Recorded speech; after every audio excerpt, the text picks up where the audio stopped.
magandang tanghali po sa ating lahat mga kaibigan. Ito, dumating na yung hinihintay po natin. Bali dalawang DC fan At ito ay kailangan po natin doon sa ating solar setup mga kaibigan. Kasi pagka DC pa rin po ang drive ng isang power bank, siyempre DC po mas matipid pa rin po yun. Kung i-kumpara po natin doon sa mag-inverter tayo mga kaibigan. Alright, so ito na yan. Ayan, baliktad pa. Naku, yupi, grabe ang grabe itong mga nag-handle nito. Kaya ito baka pati yung yupi na Ayan ang isa sa mga nakakawalang gana din sa trabaho nyo yun. Dapat ayusin nyo. Ayan alright, ayan. Ayan na po ang brushless. Alright, mas maganda ito mga kaibigan. At nasubukan na natin ito gumamit nito. Matipid talaga sa konsumo doon sa ating power bank.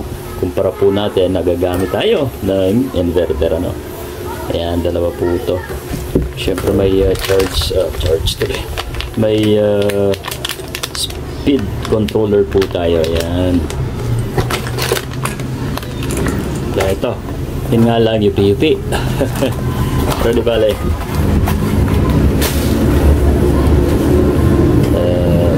malaki na rin. Ito ilalagay po natin sa mga fan na mga ginamit natin ng fan na hindi na pwede yung motor Ito po ang ginagawa natin at ito ang magsisilbi niya motor ayan. At i-control po nito ating speed controller. Yun. So ito guys, try natin kung aandar ba ang nabili natin. Ito na, 12 volts 12 to 35 volts yata ito mga kaibigan.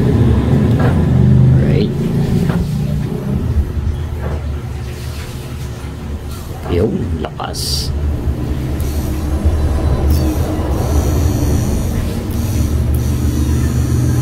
Alright, good. Hey, hindi na muna natin kabit yung speed controller mga kaibigan. Ayan. Minsan nagkakabaliktad to yung marking nila yan, yung kulay red, minsan hindi tama. Okay, so tayo na lang po ang mag-adjust mga kaibigan. Alright, so good. Okay,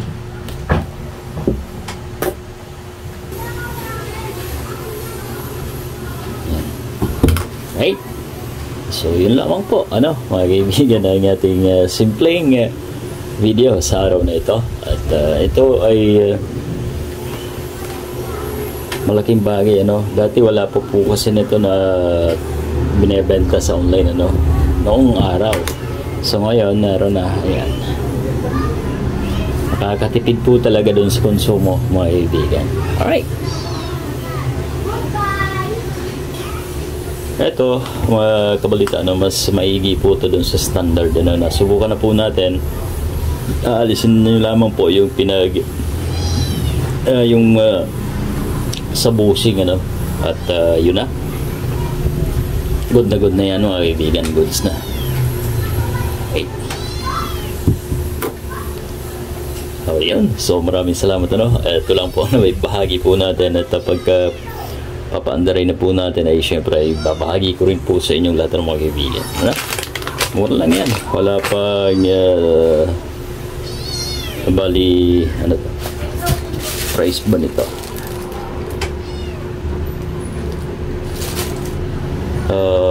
Siguro mga 250 ito lahat kasama na ito o 300 ganun. So mura po compare po natin dun sa motor electric fan na gagamitin natin mga kaibigan. Alright, maraming salamat po at pag-like naman ng ating video mga kaibigan. Ayan.